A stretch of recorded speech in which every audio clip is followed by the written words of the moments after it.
Hi, everybody. Thanks for joining me on this Friday, October 14th in the Locher Room. I'm Alan Locher. Award-winning filmmaker and my friend Laurent Bouzereau is here today to tell us about his incredibly powerful new HBO documentary, Mama's Boy, that premiered last night at the 34th annual New York LGBTQ plus Film Festival. The documentary centers around the upbringing of the Academy Award-winning screenwriter of Milk, Dustin Lance Black.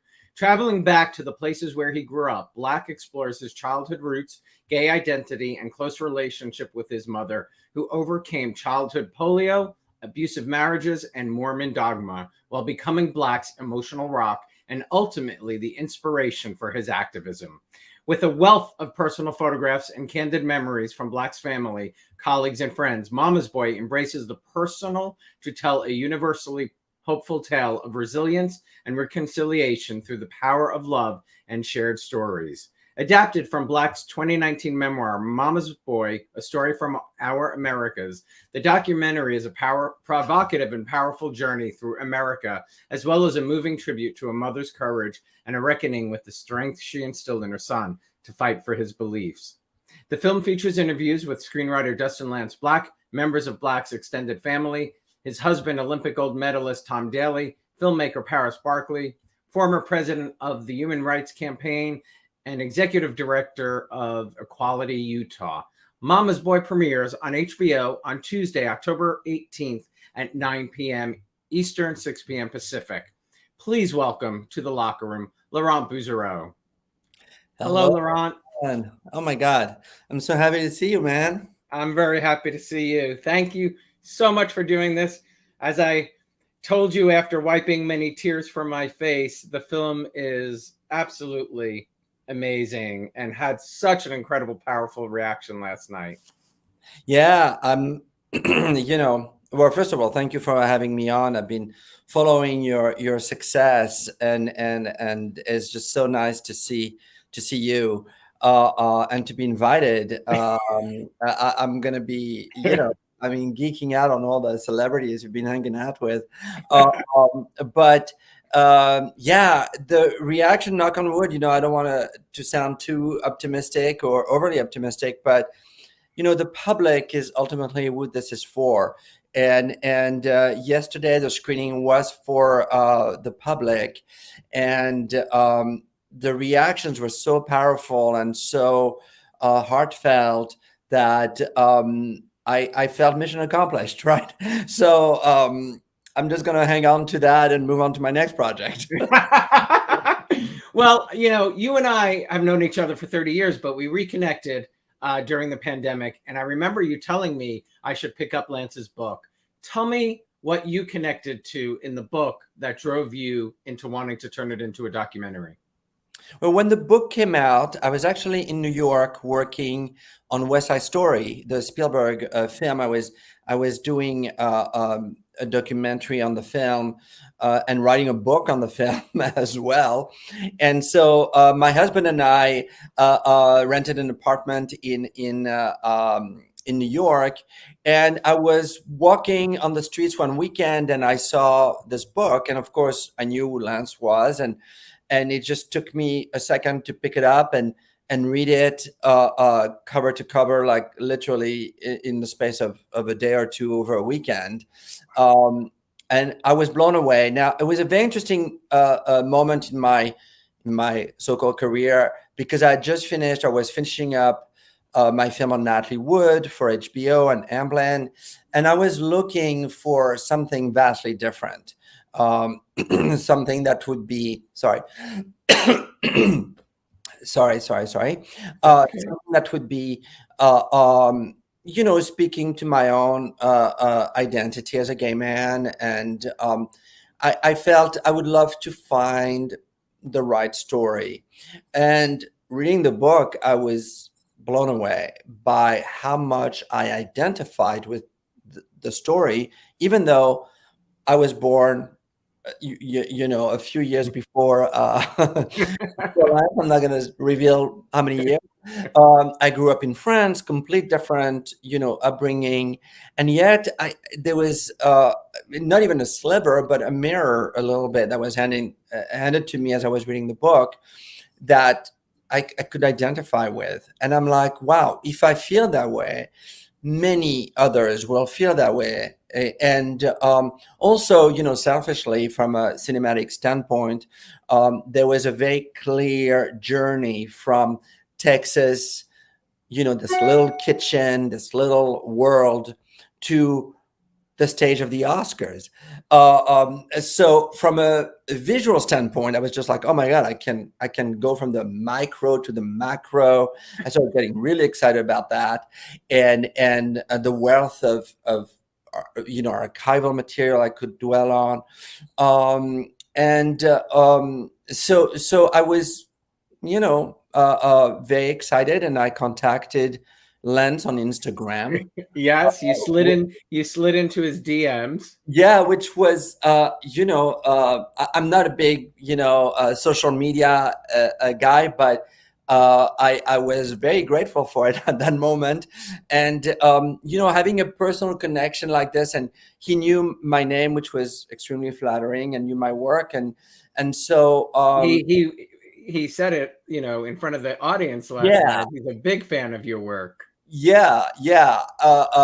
It's always flattering to know that your name is remembered or even recognized, aside from the work and or associated with the work. So I was super flattered, and I said, well, you've not done so bad yourself, obviously. And we really connected, and then we just had a couple of chats about how to go about it. But he was very clear that this was my movie, and that he was generously, giving me an option on the book. And I found out, actually, an interesting fact was that a couple of companies had approached him to do the book or aspects of the book as a feature narrative, adapted.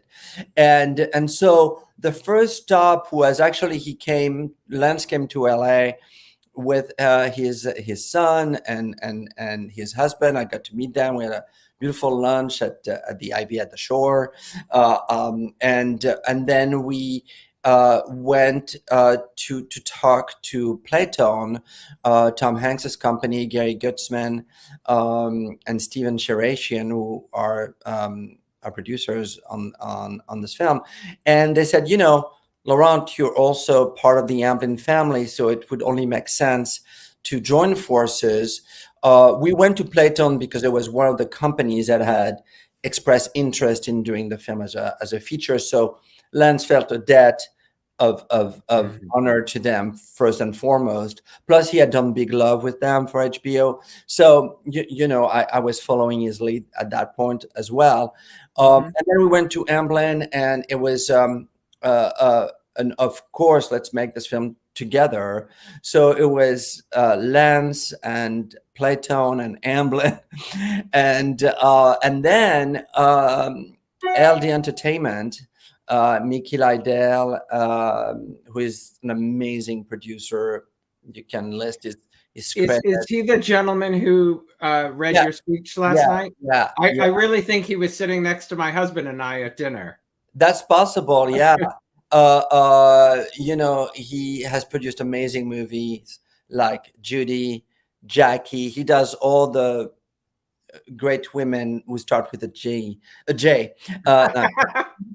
So in any case, we had a chat, and he's like, listen, I really want to get this done. And so we formed an alliance, including my own company, Nedland, which I co-own with my husband, Marcus Keith.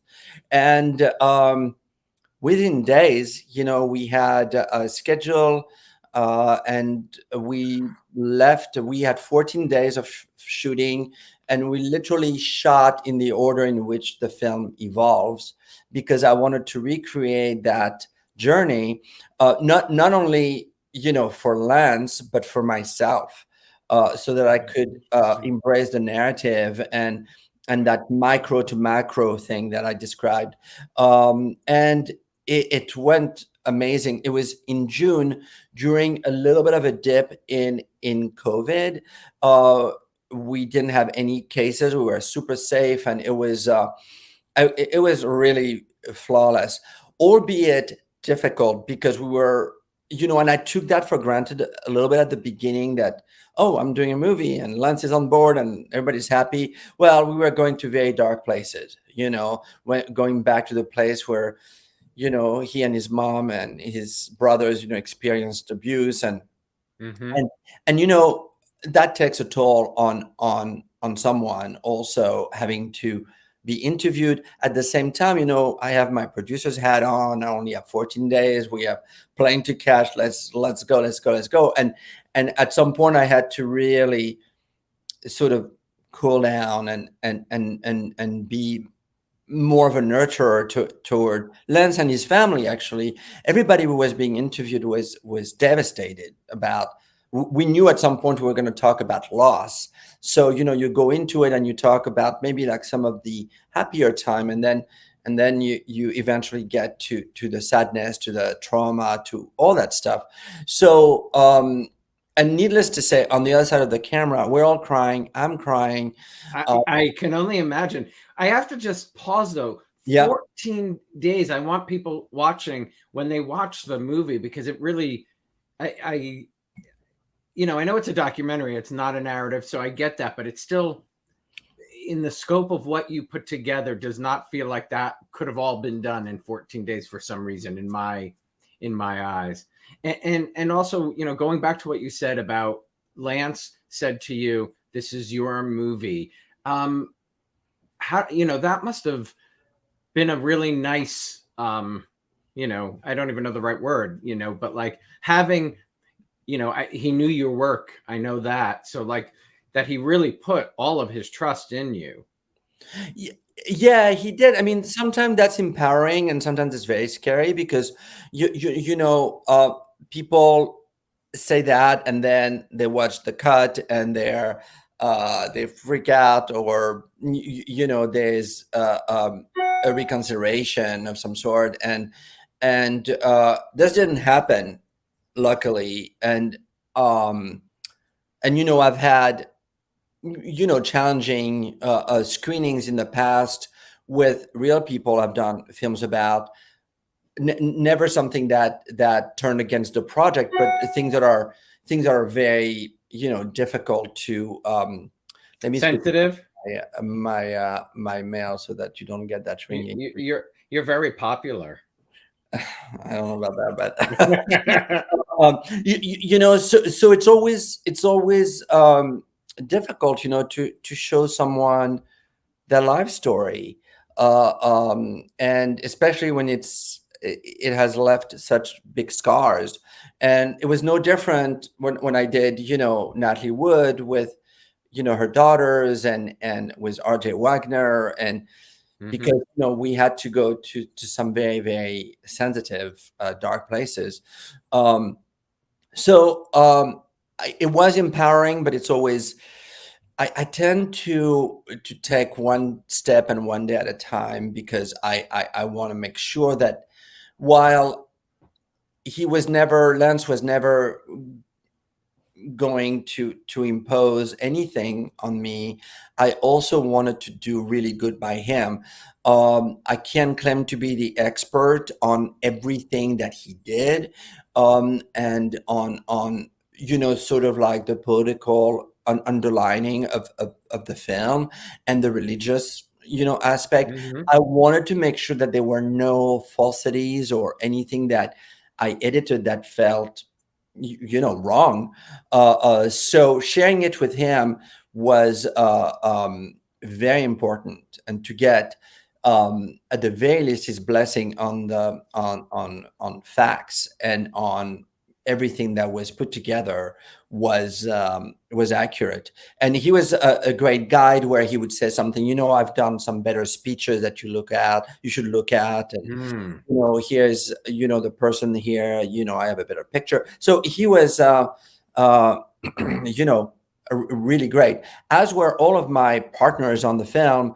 I have to say, the thing that I'm really proud of, and I work with this editor, Jason Summers. I've worked with him for, I don't know, 15 years or something. And so we have a shorthand, and we worked with cards. We had a board with this tree of of cards, but you have to be very, very rigorous in this work because it's all about the editing and the flow, and so we worked very hard on that, and the structure never changed once we had that body. It never changed, and I'm really, really proud of that because there were, I mean, obviously the book is very long and there are a lot of things that we could not include, that we did not include, because I felt the film needs to live at a very a specific running time, and that forces you to edit in a way that's, it's a little bit like when you're packing for a long trip. Either like take 20 suitcases, or you say, okay, I'm gonna be like really tough, and I'm only gonna take the stuff I'm really gonna wear. Yeah, right? And so that's, in layman terms, that's that that is a great description. And for gays, we understand the packing situation. Yeah, I mean, it's not. It's a little more creative than that, but the bottom line is that. Yeah. I want to mention, because they came in later, is HBO, and the three executives over there, Lisa, Nancy, and Sarah, are truly, truly amazing. And you and I, we know studios and companies sometimes is a difficult proposition, but I, of course, I had just done Natalie Wood with them, and I just sold my next film actually to them and everything. So great. It was a level of, I don't know if it's trust, or at least they felt very comfortable with me, and I felt very comfortable with them. Like, I remember showing them Natalie Wood, and we were in the room together, and I'm like, just pretend I'm not there. Just be yourself. I don't want you to take gloves if there's something you don't like. And it was so liberating, and that's the only way to really work, is to be super honest. And, HBO is a very specific audience and a very specific, I don't want to say format, because that's limiting. But their audience, they know their audience very well. They've been at the forefront of documentary filmmaking for years, and so I'm really embracing their input as much as I can, and they're always very respectful. Yet, can be very it can be very demanding, but I have to say, on this, and even Natalie Wood, it was such a great time. And the biggest challenge for me is always this moment right now, where it's going out and people are starting to see it, because I've lived with it for like so long, and I have lost completely my sense of direction of it. And I second guess everything, and so I have to move on. But that is the hardest moment, and critics, it's giving birth. It's giving birth, but the outcome of a birth is always that you have this beautiful baby. In this case, you have this beautiful baby that may be criticized and torn apart by critics, and so that part is always makes you very vulnerable, and well, but it's more the audience than the individual critic. And last night, that audience loved it. And I love the fact Lance had introduced that his stepdad was in the audience, which I just couldn't imagine. Did you hear from them afterwards? Yeah. No, I mean, love fest, which is great. I mean, part of me is like, well, they're not gonna say anything bad, but it just felt very very sincere, and I'm super excited, and I think that Lance is still processing, with great respect to him. I have to say, I don't think I could watch myself for 2 hours, talking about personal things and being on camera and crying and being vulnerable. So I think, Oh, I mean, there's so much to his story that I agree with you. I do not, I mean, just, I've lost both my parents. So if I just sit here and start to think about that, that's a, that's a lot for an individual. And there it is in full color in front of you. Absolutely. It's got to be just bringing up a wealth of emotions. But it just, it, it hits so many different notes. That's the thing. I mean, first of all, his relationship with his mother, we can all relate to that. And I think she herself is a warrior. What she lived through was intense. I mean, not to mention that she was the victim of a plague, right? And we were filming at a time where people were dying Yeah. of COVID, and it was very uncertain times. And And you how were filming in an area of the country that didn't really believe there was correct, a pandemic happening. correct, and so it was hitting home in a way that was almost um, strange. It was like, oh my God, the history repeats itself, whether we want it or not. Here we were, through a very similar circumstances that she had faced, um, albeit more publicized because of the media today, and much more, in on the news, on TV constantly. But my TV is over there. That's why I'm pointing. So So anyway, when you think about putting this, Lance says yes. As you described, the book has much more in it. yeah. How do you start your process to figure out where you want to take the story? Well, I mean, it's both creative and geographical. It's both creative. I'm assuming you're going to be able to edit this, or is this raw live right No, now? this is going. Okay, I apologize for. Don't apologize. You're doing great. You're doing Um, great. it's both creative and something that's also geographically, creative. Determined. Uh, um, Obviously, Lance gave me access to all the people that are featured in the film. So it was a question of contacting them and scheduling them. Now, Marcus, my husband, was very, very integral in making, letting me be the creative crazy that I am, and him always bringing me back to, okay, here's the schedule and here's the journey and here are the, how we're going to realize this. So it was great. I mean, you don't really know, unlike a scripted narrative film. You don't know what you're going to get until you're in the room with people. You don't know who is going to be amazing and giving you beyond what you expect, and who's going to be not so good. I did do some pre-interviews with most of the folks. With Lance, he would introduce me on Zoom, and I would have discussions, and so that I wasn't a complete stranger when I showed up, Yeah. and that was super helpful.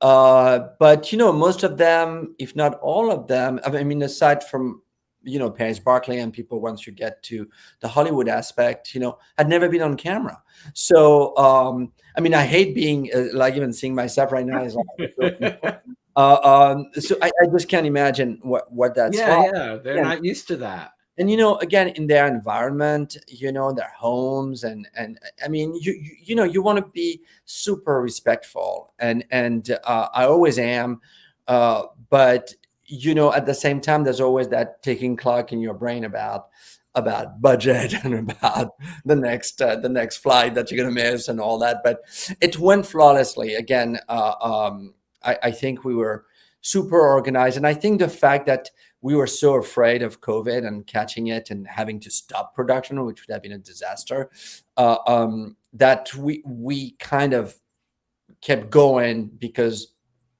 we felt, we literally can't stop. Under other circumstances, I think we would have taken 2 or 3 days in between cities. Gotcha. Because again, it's a lot to take in. And as you know, the way that I work, as I do interviews, I adjust the next batch a different way, because I'm like, oh my god, I covered A to M, and now I need to cover the next chunk, so I don't have to start all over again, and focus. So it's very much of a process of adjusting constantly, not Yeah. only to creatively, but also to the geography, because each time you walk into a new environment, I didn't have the luxury of doing scouting and all that. And they said, yeah, come to our house. I'm like, please tell me you're not living next to a railroad track where we're going to have like sounds, Sound problems. Yeah, yeah.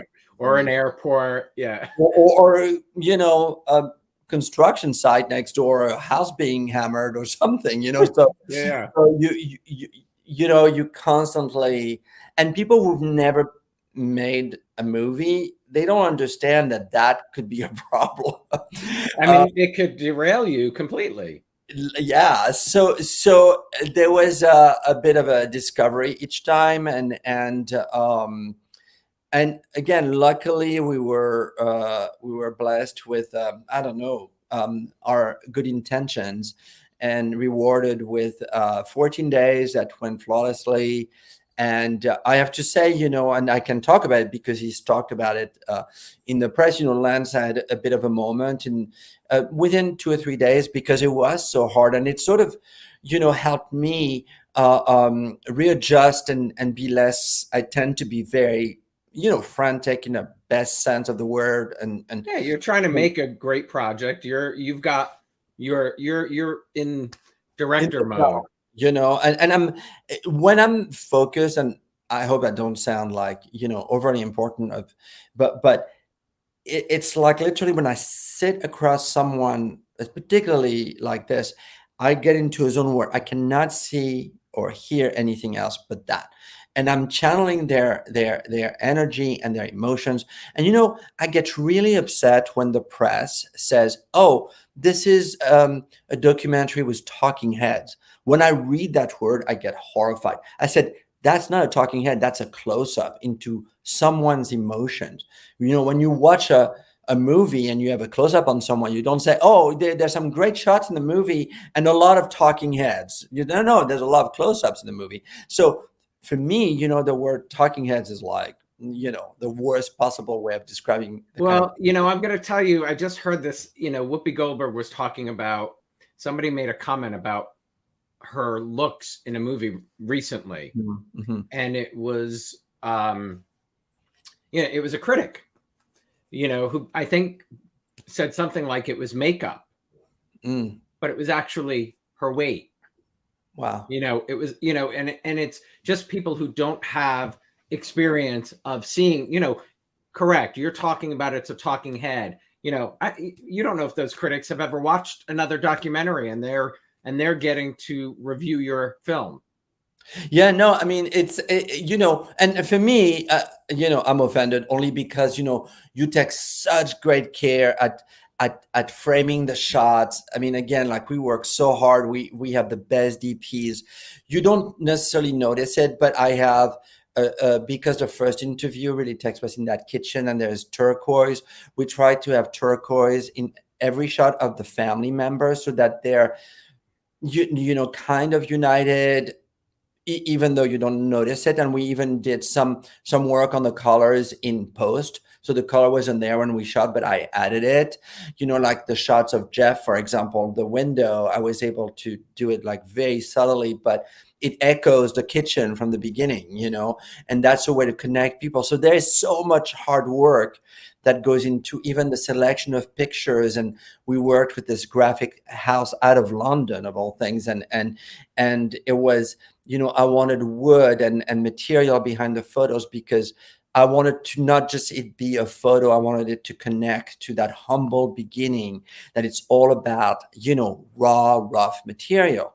So even, this could be the wrong choices, but, and people could argue that, oh, I hated it, but there's a lot of thought that goes into it, and a lot of, you try to have what's called a vision, right?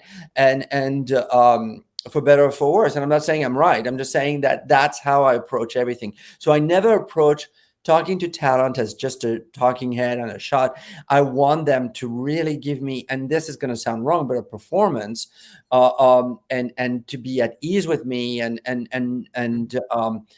albeit it's a performance, but not in the sense of an actor, in the sense Yeah. of real life, So it's a lot of work, and that's why I get very sensitive at this point. But you are, I don't know if I would say a rare bird, but you have a passion for film that I don't know that every director has as deep.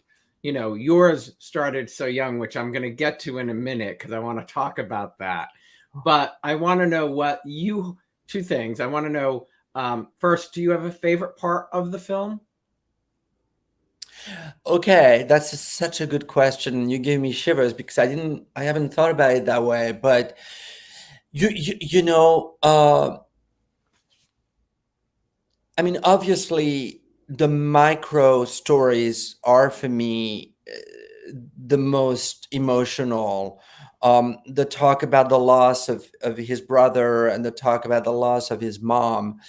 I've always had a fear of losing my parents. I'm very lucky I still have my parents. Uh, um, but that's something, that notion of loss, of that sort of transition. If nature follows its course, you will lose your parents at some point, and then you become the sort of caretaker, right? Or Hmm. the next in line, and so that to me was super hard to put together, and to this day, when I screened the print you saw last night, I was again hysterically crying, because it's something that is just so primal, and something that's always been part of my DNA and fears about life in general. I think that notion of loss. I would say that because I'm someone who is very curious and who loves to take on projects where I have also a journey of discovery. So going to that family at the very beginning of the movie and meeting those people I had never met before, and this cousin with like smoking, And that part of the world. yeah, and kind of another part of the world, was fascinating to me, and I would say it feels like this is where life begins. This is where it all began. I'm fascinated by the origin of things, origin of people, where they came from, because it informs everything, whether you like it or not, whether you reject it or not. It's where it all begins. So to know that, this house had basically not changed since he was a kid, and that there was so much history linked to it, and several generations, and happiness and loss and all that stuff. I would say it's my favorite part, because that's where it all begins. It's like that sort of germ of everything. And what do you hope people take away from the movie? Well, I don't want to presume that everybody's going to take away something, but I would hope that they do. Sort of what it's rare to find a story that, again, a a bit of a slang expression with that checks all the boxes. We're talking about family, we're talking about a play, we're talking about being gay and coming out, we're talking about family, we're talking about politics, we're talking about religion, we're talking about the Oscars, we're talking about Hollywood, we're talking and, Yeah. I and mean, you really do cover. yeah, Yeah. and so I really feel my biggest hope is that the film, transcends just being about, a gay man's journey, that it's someone who is having difficulties with their family would take away something. Someone who has a disability would take something away from it. Someone who is struggling with political, beliefs or religious belief would have something. So I said several times on interviews so far, that there is a little bit in this story, a sliver of a mirror for everyone to recognize themselves and to identify with. And like my editor, for example, comes from a divorce background, and I mean, he was devastated, and that's why I think we really bonded, is because I could see how emotional it was to him. I want to reveal also during production, because we were talking about, cancer, horrifying loss. A member of my crew didn't tell me, but I'd just be diagnosed with cancer and had to leave production halfway into it. He took me aside and said, Laurent, I literally, I can't. I mean, he was trembling and bawling. And that's when I knew this movie was so important. It's like suddenly everybody who was around me was experiencing something for different reasons and was being affected. And luckily, I want to reveal that he is totally well. That's the best part.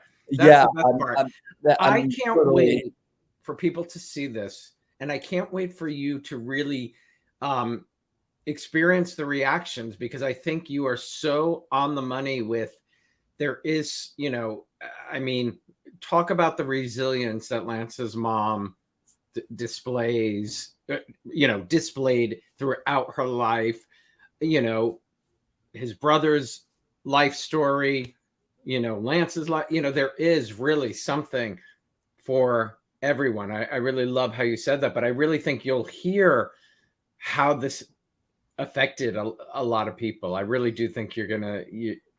I hope so. I mean, it's always that's the dream, Yes. and it's so interesting because it's such an intimate process. Once you get into the cutting room, it's just my editor and I, and it's just so intimate. And then, it goes out there, and not to, again, amplify the importance of it, because in the grand scheme of things, it's especially with what the world is going through right now.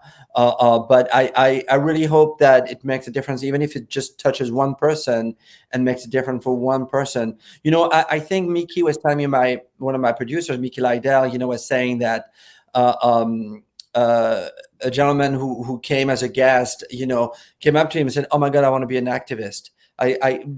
This movie has just changed." And he actually even admitted that he didn't want to come to the screen. He was like, "I was really doing it for you as a favor." So if it can move, someone to change or to do something, then mission accomplished. I think that's incredible, and I think that would make Lance, incredibly happy as well. If somebody, don't you think, if that an activist, came from this? He's used to it because, not only his victories, but also his book. So I think that's the next layer is hopefully the movie. Well, I'm gonna have to go back to the book, to get the book, now that you said there's so much more that you were. Oh yeah. I would be curious. Well, we have to talk about your mom, because from the time you were born to the age of 7, she kept a diary, right? About your personality. Yes. Tell the audience what you apparently said at the age of 5. That I wanted to be a director. I don't even remember, actually. But the thing that was interesting about that is reading that book, handwritten by my mom. My personality has not changed at all. So that's what I'm talking about when I say, the origin of things. It's like, you're born a certain way and you don't change. I mean, you get influenced, but there is something there, that doesn't change. But yeah, and to push that thing even further, I do not remember the first movie I ever saw, but what I remember is constantly looking in the back as to where the light was coming from, and my dad arranged for me to go to the projection booth after a movie. We lived in a small town outside Paris, so that was, possible. And actually, my dad left me. He said, "Well, when the movie's over, like just go up." And I remember, I don't know what age I was, but I was super young. To me, it was like 1,000 steps. It was probably 5, but it was like this mountain of steps. And I opened this door, sort of like, Dorothy in the Wizard of Oz, revealing and it was like the dingiest, overheated, projection booth with 2 projectors. And the guy explained to me that each time I see a little circle at the top of the frame, that means he has to change reels. Well, I felt I had been given the greatest secret on earth. And from that moment on, I was no longer watching the image. I was watching the little dot and looking at the back. And so, I've always been fascinated with the behind the scenes and how the magic happens. And quickly I discovered that the magic is actually the least glamorous part of what we do. But it is just so interesting that when you see what it takes to compose a shot that is so beautiful and so perfect, but if you look outside, it's like this chaos and this amount of I don't know, of things that need to happen in order to get this perfect image. It's almost like the palette of a painter. There's nothing more unattractive than that. It's very messy, but the result obviously is the canvas. So it's the same thing with film. But I've always been fascinated with that. And it's kind of funny that as I evolved, I became known for doing the so-called making of and behind the scenes. I wanted to find out the secrets, behind the masterpiece. And sometimes, it's uplifting, and then sometimes it's not. Sometimes you also had like you find out too much, You had a great experience when you were a kid too, because you got to spend a week on the set of the James Bond film Moonraker. So Oh, yeah. I mean, you were seeing the behind the scenes before you started doing behind the scenes. Well, it's funny. My family was not in the film business, but my grandmother was actually working in a film lab, the one big film lab in France that made all the films. And she had retired due to my grandfather's illness by the time that I was of age to go and do a little few weeks at working wherever I could. And she got me little job working with the color timer, which you would get the dailies every day, and you would look at the film and you would change the color and send them back. And so I saw that process and really fell in love with, celluloid and understanding, again, all that goes into creating a shot. And at the same time, they were shooting Moonraker in France. And now a weird set of circumstances made it that I was able to call sick at school. So I told my parents for forever and be on set, but I was driving everybody crazy because I kept walking during takes. And but anyways, I was just like, oh, this is really cool. So it was great fun. And of course, I love James Bond. I got to see Roger Moore, and I became, when I moved to New York, actually, I became really good friends with Lois Childs because her best friend worked at HBO, and I had met him at a film festival. So it's like full circle, right? And I still talk to Lois. I'll send her an email on her birthday and stuff. So it's kind of funny. I mean, but you've been in love with cinema for so long. Where did your obsession with Brian De Palma and Steven Spielberg begin? I think it's their ability to really talk in pictures and images. They're they're both they have a very specific cinematic language. It was something that didn't exist for me. In France, I felt that they just put the camera and that was it. But whether it was De Palma or Steven or American American directors, really, there was this language using the camera almost like you use a pen, there was, but a very sophisticated pen. I was fascinated with their visual language and their storytelling via images only. I mean, there are several scenes in the Palma's film that have no dialogue, that are all dependent. When you think of Carrie, the scene that leads up to the bucket of blood that falls on her, it's like I could study that scene forever. And then, Stephen discovering, you know, uh, um, Jaws, and knowing that the shark wasn't working, so he had to come up with how do I maintain suspense, and then you get the opening sequence, which is the most terrifying thing ever. And then you start studying the classics and looking at Hitchcock because I grew up in France, where at the time you had so many movie theaters there that I remember the year that Hitchcock died, they re-released all of his movies except 6 that I think were kept by the estate to be re-released at a further time. But uh, um, I saw pretty much all of his films within a month, and I would just go from one theater to the next and study. And I just love to look at images and on a masterpiece like a film like Citizen Kane by Orson Welles. I just rewatched it recently, and I sat down and I said, I want to find something that I have never noticed before in the film. And I did. I noticed three things that I had never noticed before. And I rewatched Psycho, and I said, I want to notice something that I've never noticed before. So I'll just give you one quick example. When Janet Leigh gets pulled over, is as when Janet Leigh has slept on the side of the road, a cop knocks on her window, and he is wearing those dark sunglasses, and basically you never see his eyes. And throughout the whole sequence with the cop, he never takes off his sunglasses. And I'm like, why did he do this? Well, this is a foreshadowing at the end of the movie that mother is actually a corpse in the cellar. And guess what? She has no eyes. And so I was just like, oh my God, Hitchcock plants clues as to where this is all going. I love that that's what you're thinking about.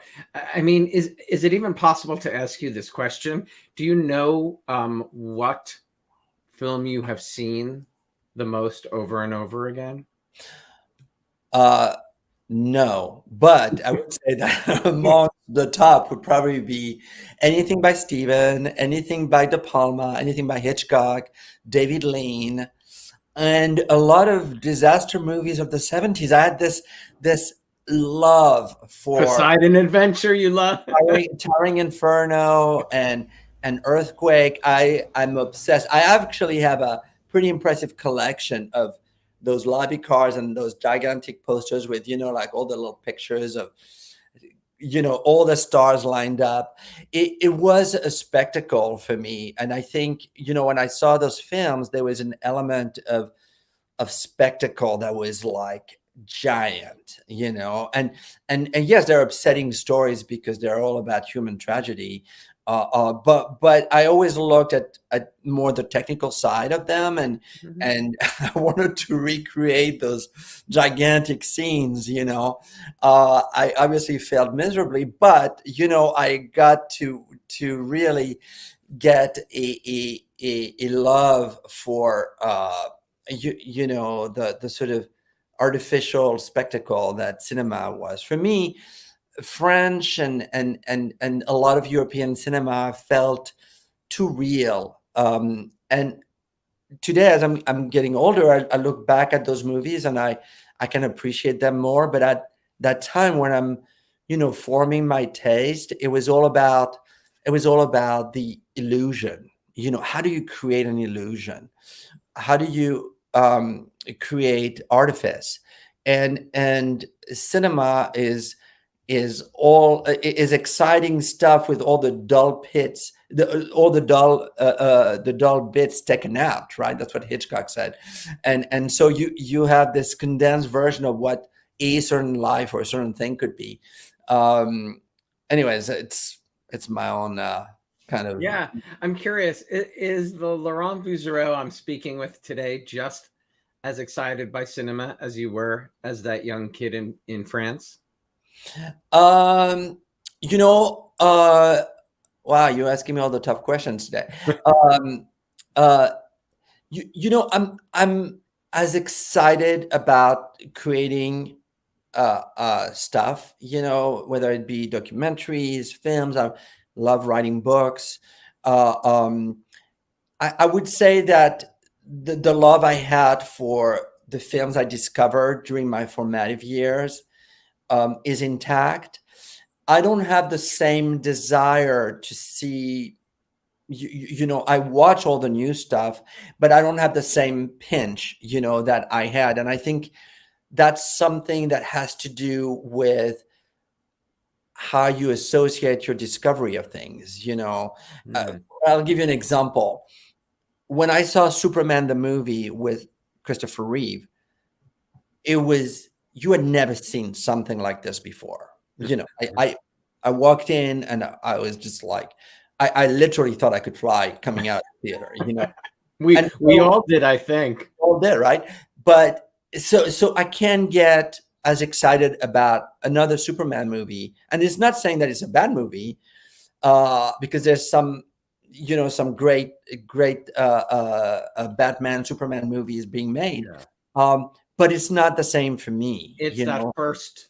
It's that first. It's almost like first love kind of thing, and it sounds maybe a trite, but it really is. And same thing. When I was living in France, I see a poster for a movie called Alien. I have no clue what it is. I have no clue. I know it's a science fiction movie, and there's an egg in it because it's on the poster.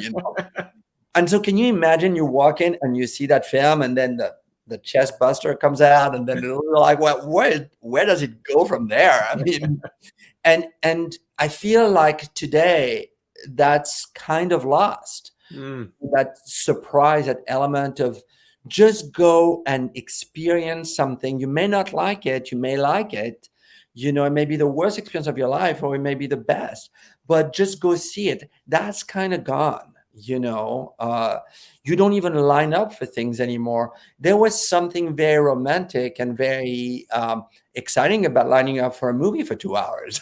Oh, I remember my dad taking me to the first Star Wars and waiting in line. Well, Star Wars, I was sent as an exchange student in 1977 to Athens, Georgia.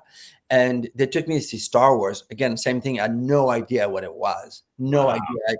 I was like, Star. I barely spoke English. And needless to say, I watched the film and I was like, oh my God, I understood everything. When I saw Empire Strikes Back, my English was a little bit better, but not that great.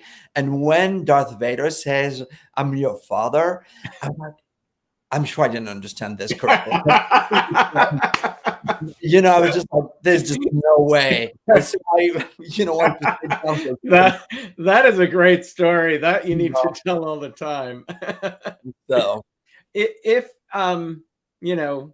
you were out on the street filming and a young kid like Laurent Bouzereau came up to you and wanted to follow in your footsteps, what would you tell them today? Oh my God. That, number one, don't expect everything right away. The hardest thing is longevity. So you may have an incredible success when you're super young, but how do you sustain it, through your life, through your career? How do you constantly reinvent yourself and stay curious? When I said that I don't have the same pinch, I still have that love for what I do. And I still push myself. I surround myself with people who challenge me constantly, because, I don't ever want to feel like I'm a stick in the mud who is not willing to grow and do things differently.